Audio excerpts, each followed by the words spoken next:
ಯುಧಿಷ್ಠರ ಮಹಾ ರಾಜಸೂಯ ಯಾಗವನ್ನು ಮಾಡಬೇಕು ಅಂತ ತಿಳ್ಕೊಂಡು ಪ್ರತಿಜ್ಞೆ ಮಾಡಿರ್ತಾನೆ, ಸಂಕಲ್ಪ ಮಾಡಿರ್ತಾನೆ. ರಾಜಸೂಯ ಯಾಗ ಅಂತೇಳಿ ಒಂದು ದೊಡ್ಡ ಯಾಗ, ಯಜ್ಞ. ತಾನೆಲ್ಲ ಯುದ್ಧವನ್ನು ಗೆದ್ದು ಹೊಸ ಸಾಮ್ರಾಜ್ಯವನ್ನು ಸ್ಥಾಪನೆ ಮಾಡಿದ ಬಳಿಕ ತಾನು ರಾಜ ಆಗಿರ್ತಾನೆ. ಮಾಡ್ಬೇಕಂಥೇಳಿ ನಿಶ್ಚಯ ಮಾಡಿದಾಗ ಮಹಾತ್ಮರಿಗೆ ಭಾಳ ಸಂತೋಷ ಆಗ್ತದೆ. ಸಂತೋಷ ಆಗಿ ಆಯ್ತವ, ಈ ಧರ್ಮದ ಸೂಕ್ಷ್ಮ ನೀ ತಿಳ್ಕೊಂಡಿದ್ದಲ್ಲ, ಅದಕ್ಕಾಗಿ ಬರ್ತೀನಿ ಹೊರತು ಅವ್ರು 5 ಮಂದಿ ಬಂದಿರಲ್ಲ. ಅವ್ರು ಇರ್ತಕ್ಕಂಥ ರಾಜತ್ವದಿಂದ ಏನು ಬಂದಿರೋ ಅವ್ರು ಇನ್ನೂ ರಾಜ್ಯದ ಭಾವಗಳಿದ್ದು, ಅದು ಮಹಾತ್ಮರ ಹತ್ರ ಹ್ಯಾಂಗೆ ಬರ್ಬೇಕನ್ನೋದು ಪರಿಕಲ್ಪನೆ ಅವ್ರಿಗೆ ಇದ್ದಿದ್ದಿಲ್ಲ. ನೀ ಮಾತ್ರ ತೋರಿಸ್ಕೊಟ್ಟು, ಅದಕ್ಕಾಗಿ ನೀ ಹೇಳೋದು ಬರ್ತೀನಿ ಅಂಥೇಳಿ ಅಲ್ಲಿ ಹೋಗಿ ಆ ಯಜ್ಞವನ್ನು ಸಫಲತೆ ಮಾಡಿದಂತರವಾಗಿ ಶಾಸ್ತ್ರಿಗಳು ತಮಗೆಲ್ಲ ಏನು ಜ್ಞಾನ ಕೊಟ್ಟರು. ಭಾಳ ಅದ್ಭುತವಾಗಿರ್ತಕ್ಕಂಥ ಮಾತುಗಳು. ಅವ್ರಿಗೆ ಜೋರಾಗಿ ಚಪ್ಪಾಳೆ ತಟ್ರಿ ನೀವೊಂದು. ಅವ್ರು ಹೆಂಗೆ ಹೇಳ್ಯಾರ, ನೀವು ಹೆಂಗೆ ಕೇಳಿರಿ, ನಿಮಗೆ ಗೊತ್ತಾ, ಅವರಿಗೆ ಗೊತ್ತಾ. ಆದರೂ ಭಾಳ ಸುಂದರವಾಗಿ ಈ ಪುರಾಣ ಪ್ರವಚನವನ್ನು ಇಷ್ಟು ದಿವಸಗಳು ಪರಂಪರವಾಗಿ ನಮ್ಮಲ್ಲೂ ಅಲ್ಲಿ ಶಿವರಾಜರು ಮಾಡ್ಕೊಂಡು ಬಂದರು. ಅವರಿಗೂ ಕೂಡ ವಂದನೆಗಳನ್ನು ಸಲ್ಲಿಸುತ್ತಾ, ನಾಳೆ ದಿವಸ ಪಂಚಾಚಾರ್ಯ ಮಹಾರಾಜಕ್ಕೆ ಎತ್ತರಿದ್ರಲ್ಲ ಮತ್ತು ಶುರು ಪುರಾಣ. ಈಗ ಅವ್ರು ಮುಗಿದದ, ನಮ್ಮದು ಪುರಾಣ ಶುರು. ಇನ್ನು 2 ಸ್ವಾಮಿಗಳು ಹೊಂಟ್ರ. ನೀವು ರಾತ್ರಿ ಬರ್ತೀನಿ ಇಲ್ಲೇ. ನಾನು ಮುಂಜಾನೆ ಪಲ್ಲಕ್ಕಿದ ಪ್ರಸಾದ ಊಟ ಮಾಡೋದು, ಇಲ್ಲೇ ಮಡ್ದ ಮಕ್ಕೊಂಡ್ಬಿಡೋದು. ಇಲ್ಲ ಪಂಚಾನನ ತನುದ್ಭೂತಾನ್ ಪಂಚಾಕ್ಷರ ಮನೋಪಮಾನ್ ಪಂಚಸೂತ್ರ ಕೃತೋ ಒಂದೇ ಪಂಚಾಚಾರ್ಯಾನ್ ಜಗದ್ಗುರುನ್. ಆದಿಯಲ್ಲಿ ಜಗದಾದಿ ಜಗದ್ಗುರು ರೇಣುಕಾದಿ ಪಂಚಾಚಾರ್ಯರನ್ನು ಹೃದಯ ಮಂದಿರದಲ್ಲಿ ಸ್ಮರಣೆ ಮಾಡಿಕೊಂಡು, ಬಸವಾದಿ ಪ್ರಮತ್ತರನ್ನು ಸ್ಮರಣೆ ಮಾಡಿಕೊಂಡು, ಎಲ್ಲ ಭಾರತದ ಸಂತ ದಾರ್ಶನಿಕ ಮಹಾಂತರನ್ನು ಸ್ಮರಣೆಗೈದು ಈ ಪುರಾಣದ ಕಥಾನಾಯಕನಾಗಿರ್ತಕ್ಕಂಥ ಸಿದ್ಧಲಿಂಗ ಯತಿಗಳನ್ನು ಧ್ಯಾನಿಸಿ ಬಹಳ ಸುಂದರವಾಗಿ ತಮಗೆಲ್ಲರಿಗೆ ಈ ಒಂದು 12 ದಿನದ ಪರ್ಯಂತರವಾಗಿ ಬಹಳ ಅನುಭವದ ನುಡಿಗಳಿಂದ ಮತ್ತು ಆ ಚರಿತ್ರೆಯನ್ನು ರಸವತ್ತಾಗಿ ತಮ್ಮೆಲ್ಲರಿಗೆ ತಿಳಿಯಪಡಿಸಿರ್ತಕ್ಕಂಥ ಜ್ಞಾನಿಗಳು, ಪಂಡಿತೋತ್ತಮರಾಗಿರುವ ಶ್ರೀ ವೇದಮೂರ್ತಿ ಡಾಕ್ಟರ್ ಶಿವಲಿಂಗ ಶರಣರಲ್ಲಿ ಕೂಡ ವಂದನೆಯನ್ನು ಸಲ್ಲಿಸುತ್ತಾ, ನಮ್ಮ ಶಿವರಾಜ್ ಚೋಡಾಪುರವರೇ, ಮಲ್ಲಿಕಾರ್ಜುನ ಆಳಂದವರೇ, ಬಸವಣ್ಣನವರೇ ಪ್ರತಿನಿತ್ಯಲೂ ಬಹಳ ಭಕ್ತಿಭಾವದಿಂದ ಈ ಕಾರ್ಯಕ್ರಮಕ್ಕೆ ಬಂದು ತಾವೆಲ್ಲರೂ ಪುರಾಣಾದಿಗಳನ್ನು ಶ್ರವಣ ಮಾಡಿರ್ತಕ್ಕಂಥ ನಮ್ಮೆಲ್ಲ ತಾಯಿ ಬಳಗವೇ, ಸದ್ಭಕ್ತರೇ, ದಾಸೋಹವನ್ನು ಸಲ್ಲಿಸಿರ್ತಕ್ಕಂಥ ಪ್ರತಿನಿತ್ಯ ದಾಸೋಹ ದಾನಿಗಳೇ, ಬೇರೆ ಬೇರೆ ಗ್ರಾಮಗಳಿಂದ ಬಂದಿರತಕ್ಕಂಥ ಸದ್ಭಕ್ತರೇ, ಮುದ್ದು ಮಕ್ಕಳೇ, ನಿಮ್ಮೆಲ್ಲರ ಅಂತರಂಗದೊಳಗಿರುವ ಆ ಪರಮಾತ್ಮನ ಸ್ವರೂಪಕ್ಕೆ ಅನಂತ ಕೋಟಿ ನಮನಗಳು. ಜಯ ಮಂಗಲಂ, ಜಯ ನಮಃ ಪಾರ್ವತೇ ಶಿವ ಹರ ಹರ. ನಿಮ್ಮ ಬುತ್ತಿ ಯಾತ್ರೆ ನೋಡಿ ಭಾಳ ಆನಂದ ಆಗಿಬಿಟ್ಟದ ನನಗೆ. ಜೋರ ಚಪ್ಪಲಿ ಮೊದಲೇ ಎಲ್ಲ ತಾಯಂದರಿಗೆ ಭಾಳ ಸಂತೋಷ ಆಗಿಬಿಟ್ಟದ ನನಗೆ. ನಿಮಗೆ ಮೊದಲು ಅಭಿನಂದನೆಗಳು. ಶಾಸ್ತ್ರಿಗಳು ಹೊಸದಾಗಿ ಇದೊಂದು ಮಾಡಿದ್ರು. ಮುತ್ತೈತನಂತೂ ನಡೀತಿತ್ತು, ಆದರೆ ಇದು ಬುತ್ತಿ ಯಾತ್ರೆ ಒಂದು ಆಗಲಿ ಅಂತ ಹೇಳಿ ಮಾಡಿಕೊಟ್ರು. ಅದನ್ನು ಬಹಳ ಸುಂದರವಾಗಿ ನಡೆಸ್ಕೊಂಡು ಹೋದ್ರಿ. ನೋಡ್ರಿ, ಅವರು ಬೇಗ ಹೋಗೋವರಿದ್ದ ಹುಡುಗ, ಅದಕ್ಕಾಗಿ ಔಪಚಾರಿಕವಾಗಿ ಒಂದೆರಡು ಮಾತು ಅವಾಗ ಮಾತಾಡೋದು. ಯಾಕಂದರೆ ಅತಿಥಿಗಳಾಗಿ ಬಂದಿರತಕ್ಕಂಥ ಏನಾದರೂ ತಮ್ಮ ನುಡಿಗಳನ್ನ ಹೇಳಿದ್ರೆ ಅವರಿಗೆ ಒಂದು ಪ್ರೋತ್ಸಾಹವನ್ನು ಮಾತಾಡ್ತಕ್ಕಂಥ ಮಾತು ನಮ್ಮ ಕರ್ತವ್ಯ ಇರ್ತದೆ. ಅದಕ್ಕಾಗಿ ಅವ್ನು ಬೇಗ ಹೋಗ್ಬೇಕು ಅನ್ನೋದು ದೃಷ್ಟಿಯಿಂದ ನಡುವೆ ಮಾತಾಡ್ದೆ. ಇವತ್ತು ಅಂದರೆ ಸತ್ಸಂಗದ ಫಲ ಎಷ್ಟು ದೊಡ್ಡದು ಇರ್ತದೆ ಅನ್ನೋದು ನೀವೆಲ್ಲ ಅನೇಕ ಉದಾಹರಣೆಗಳನ್ನು ತಿಳ್ಕೊಂಡ್ರಿ.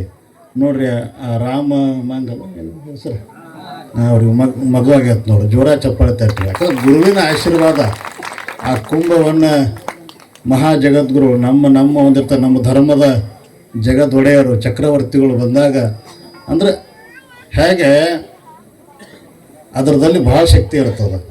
ಹೌದಾ? ನಿಮಗೆಲ್ಲ ಮಹಾಭಾರತದ ಕಥೆ ಗೊತ್ತಿರಬೇಕು, ಆದರೂ ಕೂಡ ನೆನಪು ಮಾಡಿಕೊಡ್ತೀನಿ. ಅಂದ್ರೆ ಕಾಲನಡಿಗೆಯಿಂದ ದೇವರ ಕ್ಷೇತ್ರಕ್ಕೆ, ಗುರುವಿನ ಸಾನ್ನಿಧ್ಯಕ್ಕೆ ಹೋದ್ರೆ ಅದರಿಂದ ಎಷ್ಟು ಫಲ ಅದ ಅನ್ನೋದು. ಯುಧಿಷ್ಠರ ಮಹಾ ರಾಜಸೂಯ ಯಾಗವನ್ನು ಮಾಡಬೇಕು ಅಂತ ತಿಳ್ಕೊಂಡು ಪ್ರತಿಜ್ಞೆ ಮಾಡಿರ್ತಾನೆ, ಸಂಕಲ್ಪ ಮಾಡಿರ್ತಾನೆ. ರಾಜಸೂಯ ಯಾಗ ಅಂತೇಳಿ ಒಂದು ದೊಡ್ಡ ಯಾಗ, ಯಜ್ಞ. ತಾನೆಲ್ಲ ಯುದ್ಧವನ್ನು ಗೆದ್ದು ಹೊಸ ಸಾಮ್ರಾಜ್ಯವನ್ನು ಸ್ಥಾಪನೆ ಮಾಡಿದ ಬಳಿಕ ತಾನು ರಾಜ ಆಗಿರ್ತಾನೆ. ಮಾಡ್ಬೇಕಂಥೇಳಿ ನಿಶ್ಚಯ ಮಾಡಿದಾಗ ಅವಾಗ ಮಾಡೋರು ಯಾರು? ಅದಕ್ಕೊಬ್ಬರ ಯಜ್ಞದ ಹವಿಭಾಗವನ್ನು ತೊಳ್ತಕ್ಕಂಥ ಒಬ್ಬ ಯಜ್ಞದ ಪುರುಷ ಇರಬೇಕಲ್ಲ, ಒಬ್ಬ ಮಹಾತ್ಮರು ಇರಬೇಕಲ್ಲ ಅದಕ್ಕೆ ಅಧ್ಯಕ್ಷ. ಅಂಥ ಮಹಾತ್ಮರನ್ನು ಆಮಂತ್ರಣ ಕೊಟ್ಟು ಕರ್ಕೊಂಡು ಬರಬೇಕು. ಅವರಿದ್ದ ಕರೆಗೆ ಎಲ್ಲ ಮಂಗಲ ಕಾರ್ಯಗಳು, ಹೌದಲ್ಲ? ಯಾವುದೇ ಪುಣ್ಯ ಧರ್ಮದ ಕಾರ್ಯ ಅಂದರೆ ಒಬ್ಬ ಮಹಾತ್ಮರು ಅದಕ್ಕೆ ಸಾನ್ನಿಧ್ಯ ವಹಿಸ್ಕೋಬೇಕು, ಅವಾಗ ಅದು ನಡ್ಕೊಂಡು ಹೋಗ್ತದೆ. ಹಂಗಂದ ಕರೆಗೆ ಸ್ವಲ್ಪ ದೂರದಲ್ಲಿ ಒಬ್ಬ ಋಷಿಗಳು, ಮಹಾನ್ ತಪಸ್ವಿಗಳು ತಪಸ್ಸು ಮಾಡ್ತಿರ್ತಾರೆ. ಅವರನ್ನು ಕರೆದು ಅವರ ಮುಖಾಂತರ ಇದನ್ನೆಲ್ಲ ಮಾಡಿದ್ರೆ ನಮಗೂ ಒಂದು ಫಲ ಸಿಗ್ತದೆ, ಅದು ಅನುಚಾನವಾಗಿ ಸಂಪೂರ್ಣಗೊಳ್ತದೆ ಅಂತ ತಿಳ್ಕೊಂಡು ಯುಧಿಷ್ಠರ ಏನು ಮಾಡ್ತಾನೆ, ಅವ್ರಿಗೆ ಕರ್ಕೊಂಡು ಬರಬೇಕು ಅಂಥೇಳಿ ಆಮಂತ್ರಣ ಕೊಟ್ಟು ಬಂದು ಬರ್ರಿ ಕರೆಸ್ಕೊಂಡು ಬರ್ರಿ ಅಂಥೇಳಿ ತಮ್ಮ ಎಲ್ಲ ರಾಜಕೀಯವಾಗಿರ್ತಕ್ಕಂಥ ಮಂತ್ರಿಗಳನ್ನು ಕಳಿಸ್ತಾರೆ. ಅವ್ರು ರಾಜಕೀಯವಾಗಿರ್ತಕ್ಕಂಥ ಮಂತ್ರಿ ಅನೇಕ ಕುದುರೆ ರಥ ತೆಗೆದುಕೊಂಡು ಹೋಗಿ ಋಷಿಗಳು ಕುಟೀರದಾಗ ತಮ್ಮ ಹೊಂದಿರ್ತಕ್ಕಂಥ ಇದರದಲ್ಲಿ ಅವರು ಧ್ಯಾನಸ್ಥರಾಗಿರ್ತಾರೆ. ಹೋದಾಗ ಅಲ್ಲಿ ಮಹಾತ್ಮರು ಹೊಂದಿರ್ತಕ್ಕಂಥ ಸೇವಾದ ಮಾಡ್ತಕ್ಕಂಥ ಮರಿ ಹೇಳ್ತಾರೆ, ಇಂಥ ಮಂತ್ರಿ ಬಂದಿದ್ದಾರೆ ಕೆಲಸದಂತ. ಮಹಾತ್ಮರು ಹೇಳ್ತಾರೆ, ಎದಕ್ಕೆ? ಮಹಾರಾಜ ಯುಧಿಷ್ಠರ ಒಂದು ರಾಜಸೂಯ ಯಾಗ ಮಾಡ್ಲತ್ತಾನ, ಅದಕ್ಕೆ ತಾವು ಬರಬೇಕಂತ ಅಂತ ಹೇಳಿದಾಗ, ಇಲ್ಲ ನಮಗೇನು ಸಮಯ ಇಲ್ಲ, ನಾವು ಬರಲ್ಲ, ಅವನಿಗೆ ಕಳಿಸ್ಬಿಡು ಅಂಥೇಳಿ ಮಂತ್ರಿ ಭೇಟಿನೂ ಆಗಿಲ್ಲ, ಕಳಿಸ್ಬಿಟ್ರು. ಇಲ್ಲಪ್ಪ ನಮ್ಮ ಗುರುಗಳು ಬರಲಂತ, ನೀವು ಹೋಗು ಅಂತ ಹೇಳಿದ್ರು. ಮಂತ್ರಿ ಮತ್ತಿನ್ನೇನು ಮಾಡ್ತಾನೆ, ಅವ್ರ ರಥ ಗಾಡಿ ಎಲ್ಲನೂ ತೊಗೊಂಡು ಹೊಳ್ಳಿ ಹೋಗ್ತಾನೆ.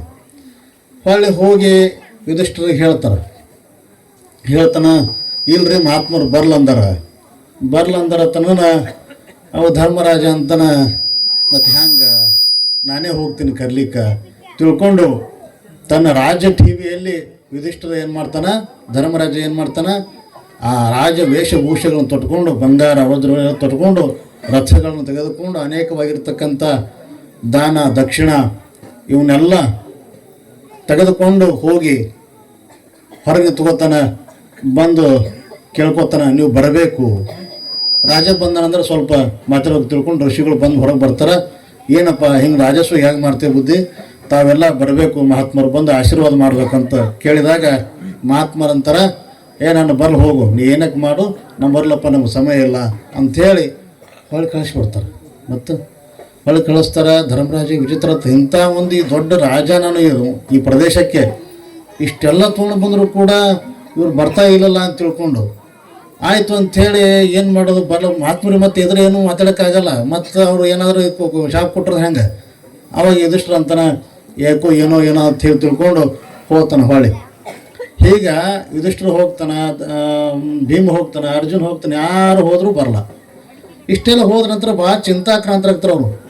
ಹಿಂಗಾದ ಬಳಕಿನ ರಾಜಸೂಯಾಗಿ ಹೆಂಗೆ ಮಾಡೋದು, ಮಾಡಬೇಕು ಸಂಕಲ್ಪದ ಎಲ್ಲ ಅನೇಕವಾಗಿರ್ತಕ್ಕಂಥ ಯಜ್ಞ ಆಗಾದೆ ಮಾಡಬೇಕು, ಬಡವರಿಗೆ ಅನ್ನ ಸಂತರ್ಪಣೆ ಮಾಡಬೇಕು, ಹೀಗೆಲ್ಲ ಮಾಡಬೇಕು. ಅದಕ್ಕೆ ಮಹಾತ್ಮರು ಬರ್ತಾ ಇರಲಿಲ್ಲ, ಏನು ನಮ್ಮ ಕಡೆಯಿಂದ ಏನು ಕೊರತೆ ಅದನು ಅಂತ ತಿಳ್ಕೊಂಡು ಕರೆಗ ದ್ರೌಪದಿ ಅಕ್ಕಿ ಹೇಳ್ತಾಳೆ, ಇಲ್ಲ ನಾನು ಒಂದು ಸರಿ ಹೋಗಿ ಬರ್ತೀನಿ ಅಂದ್ರೆ, ನಾವೆಲ್ಲ ಹೋಗಿ ಬಂದಲ್ಲಿ ನೀವು ಹೋದ್ರೆ ಏನು ಬರ್ತಾರಲ್ಲ ಅಂತಾರೆ. 5 ಮಂದಿ ಪಾಂಡವರು, ಇಲ್ಲ ಒಂದು ಅವಕಾಶ ಕೊಡ್ರಿ, ನಾನು ಹೋಗಿ ಮಹಾತ್ಮರಿಗೆ ಭೇಟಿಯಾಗಿ ನನ್ನ ಮನಸ್ಸಿನ ಮಾತು ತಿಳ್ಕೊಂಡು ಕರ್ಕೊಂಡ್ಬರ್ತೀನಿ, ಒಪ್ಪಿಸ್ಬರ್ತೀನಿ ಅಂತ ತಿಳ್ಕೊಂಡು ಆಯ್ತು ಏನು ಮಾಡು ಅಂಥೇಳಿ ಹೇಳ್ತಾರೆ.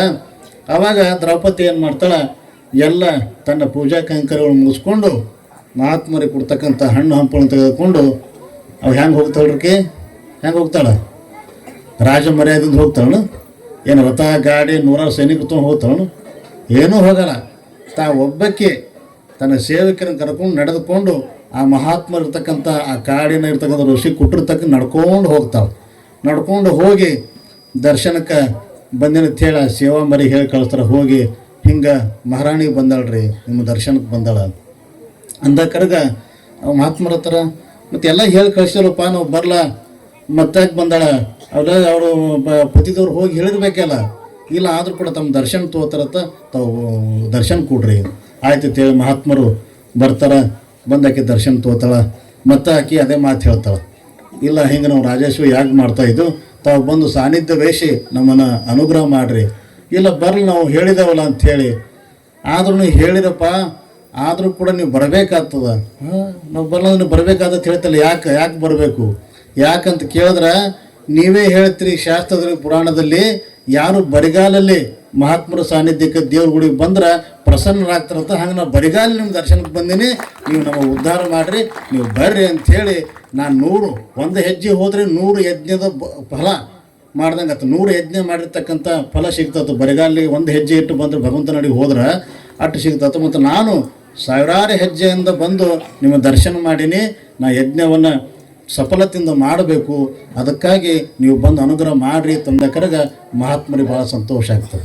ಸಂತೋಷ ಆಯ್ತವ, ಈ ಧರ್ಮದ ಸೂಕ್ಷ್ಮ ನೀತಿ ತಿಳ್ಕೊಂಡಿದ್ದಲ್ಲ, ಅದಕ್ಕಾಗಿ ಬರ್ತೀನಿ ಹೊರತು ಅವ್ರು 5 ಮಂದಿ ಬಂದಿರಲ್ಲ. ಅವ್ರು ಇರ್ತಕ್ಕಂಥ ರಾಜತ್ವದಿಂದ ಏನು ಬಂದಿರೋ ಅವ್ರು ಇನ್ನೂ ರಾಜ್ಯದ ಭಾವಗಳಿದ್ದು, ಅದು ಮಹಾತ್ಮರ ಹತ್ರ ಹ್ಯಾಂಗೆ ಬರ್ಬೇಕನ್ನೋದು ಪರಿಕಲ್ಪನೆ ಅವ್ರಿಗೆ ಇದ್ದಿದ್ದಿಲ್ಲ.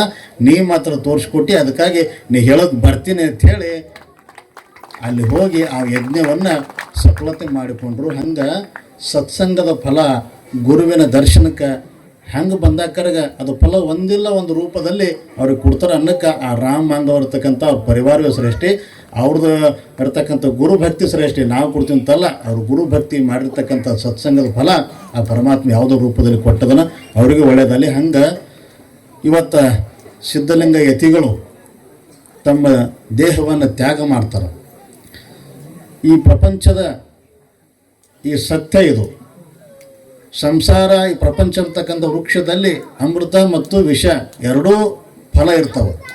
ಆ ಫಲಗಳನ್ನು ನಾವು ಎರಡೂ ಅನುಭವಿಸ್ಬೇಕು. ಪ್ರಪಂಚಕ್ಕನೇ ಆಗಲಿ ಮಹಾತ್ಮನೇ ಆಗಿರಲಿ, ಆದರೆ ಒಂದಿಲ್ಲ ಒಂದು ದಿವಸ ಈ ನಮ್ಮ ಒಂದಿರ್ತಕ್ಕಂಥ ಪ್ರಾಣ ನಮ್ಮ ದೇಹ ತ್ಯಾಗ ಮಾಡಲೇಬೇಕು.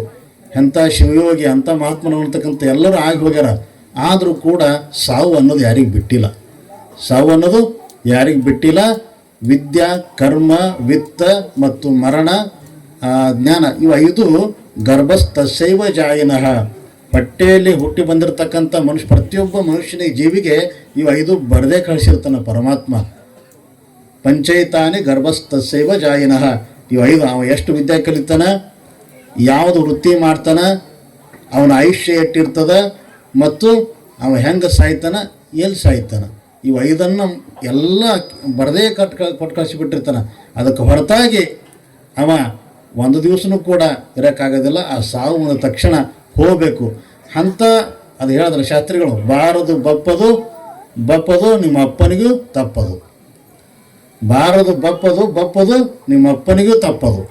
ಅಂದರೆ ವಿಧಿ ಅಂತಕ್ಕಂಥ ಜನ್ಮ ಅದೇನು ಬರೆದಿರ್ತಾರೆ, ಬರ್ತಕ್ಕಂಥದ್ದು ವಿಧಿ. ನಮ್ಮ ಮರಣ ಹಿಂಗೆ ಆಗಬೇಕು ಅಂತ ಇತ್ತಂದ್ರೆ ಆಗ್ತದೆ. ಆದರೆ ಅದನ್ನು ತಪ್ಪಿಸಲಿಕ್ಕೆ ಯಾರಿಂದ ಸಾಧ್ಯ ಅಂದ್ರೆ ಅವು ಎರಡನ್ನ ಹಂತ ಹೊಂದಿರ್ತಕ್ಕಂಥ ವಿಧಿಯನ್ನು, ಆ ಮರಣವನ್ನು ತಪ್ಪಿಸಲಿಕ್ಕೆ ಯಾರಿಂದ ಸಾಧ್ಯ ಅಂದರೆ ಒಂದು ದೇವರು, ಒಂದು ಶ್ರೀ ಗುರುವಿನಿಂದ ಮಾತ್ರ ಒಂದಿಷ್ಟು ಮುಂದೆ ಹೋಗ್ತದೆ ಅವರ ಆಶೀರ್ವಾದ. ಹೊರತು ಅದು ಬಿಟ್ಟರೆ ಇನ್ಯಾರಿಂದ್ರೂ ನಿಮ್ಮ ಹಣೆ ಬರವನ್ನು ತಪ್ಪಿಸ್ಲಿಕ್ಕೆ ಸಾಧ್ಯ ಆಗೋದಿಲ್ಲ. ಆ ಹಣೆ ಬರ ತಪ್ಪಿಸೋಬೇಕಂದ್ರೆ ಒಂದು ಪರಮಾತ್ಮನ ಆಶೀರ್ವಾದ, ಒಂದು ಶ್ರೀ ಗುರುವಿನ ಆಶೀರ್ವಾದ ಇತ್ತಂದ್ರೆ ಒಂದಿಷ್ಟು ಹೀಗೆ ಬರ್ತಕ್ಕಂಥ ಮರಣವನ್ನು ಮುಂದೆ ಹೋಗಿಸ್ಬೋದು ಗುರುರಾಯ. ಅದು ಸಂಪೂರ್ಣವಾಗಿ ಆ ಮರಣ ಇಲ್ಲದೆ ಮಾಡೋಕ್ಕೆ ಸಾಧ್ಯ ಆಗಲ್ಲ. ಆ ಮರಣವನ್ನು ಒಂದಿಷ್ಟು ಮುಂದೆ ಹೋಗಿಸ್ಬೋದು.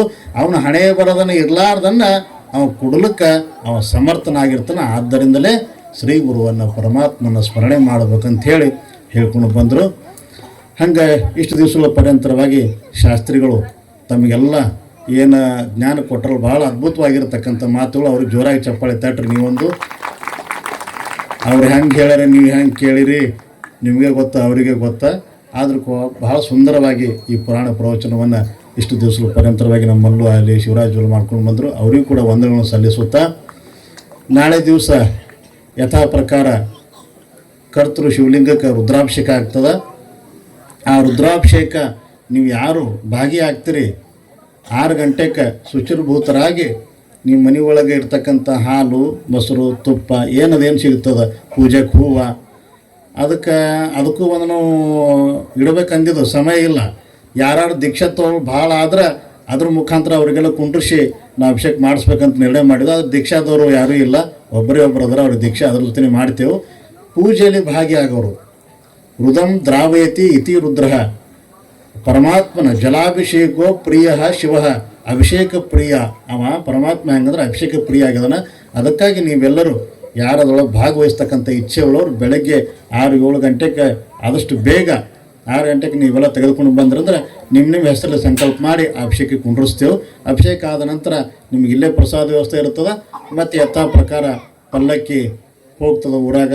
ಪಲ್ಲಕ್ಕಿ ಹೋಗ್ತಕ್ಕಂಥ ಸಮಯಕ್ಕೆ ನೀವೆಲ್ಲರೂ ಎಲ್ಲ ತಾಯಂದ್ರೆ ಇವತ್ತು ಹೆಂಗೆ ಬುತ್ತಿ ಯಾತ್ರೆಯಲ್ಲಿ ಬಂದಿರಿ, ನಾಳೆಗೂ ಕೂಡ ಕುಂಭ ಕಳಸ ಅದನ್ನು ತೆಗೆದುಕೊಂಡು ಬಂದು ಶಿವನಾಮವನ್ನು ನುಡಿತಾ ಊರಲ್ಲಿ ಹೋಗಿ ಬಂದು ಯಥಾ ಪ್ರಕಾರವಾಗಿ ನಮ್ಮ ನೀವು ಊರಾಗ ಪಲ್ಲಕ್ಕಿ ಬರ್ತದೆ. ನಿನ್ನೆ ಮೊನ್ನೆ ಹೇಳಬೇಕಾಯ್ತು ಶಾಸ್ತ್ರಿಗಳು, ಪಲ್ಲಕ್ಕಿ ಹೋಗ್ತಕ್ಕಂಥ ಊರಲ್ಲಿ ನೀವೆಲ್ಲ ನಿಮ್ಮ ಮನೆ ಮುಂದೆ ಏನೇನು ಸ್ವಲ್ಪ ಸ್ವಚ್ಛತೆಯನ್ನು ಮಾಡ್ಕೋರಿ, ನೀರನ್ನು ಇಡ್ರಿ, ನೀರು ಹೊಡ್ರಿ, ತಳಿರುಗಳನ್ನು ಹಾಕ್ಕೊಂಡು ರಂಗೋಲಿ ಹಾಕಿ ಭಾಳ ಸ್ವಚ್ಛತೆಯಿಂದ ತಯಾರು ಮಾಡ್ಕೋರಿ. ಪಲ್ಲಕ್ಕಿ ಹೋದ ನಂತರ ಧರ್ಮಸಭೆ ಆಗ್ತದೆ. ನಾಳೆ ದಿವಸ ಅನೇಕವಾಗಿರ್ತಕ್ಕಂಥ ಹರಗುರು ಚರಮೂರ್ತಿಗಳು 4-5 ಜನ ಸ್ವಾಮಿಗಳು ಎಲ್ಲರೂ ಬರೋರದರ. ಅವರೆಲ್ಲ ದರ್ಶನ ಆಶೀರ್ವಾದ ನೀವು ಪಡ್ಕೋಬೇಕು. ಇವತ್ತಿನ ದಾಸೋಹ ಸೇವೆ ಸೇರ್ತಿರ್ತಕ್ಕಂಥ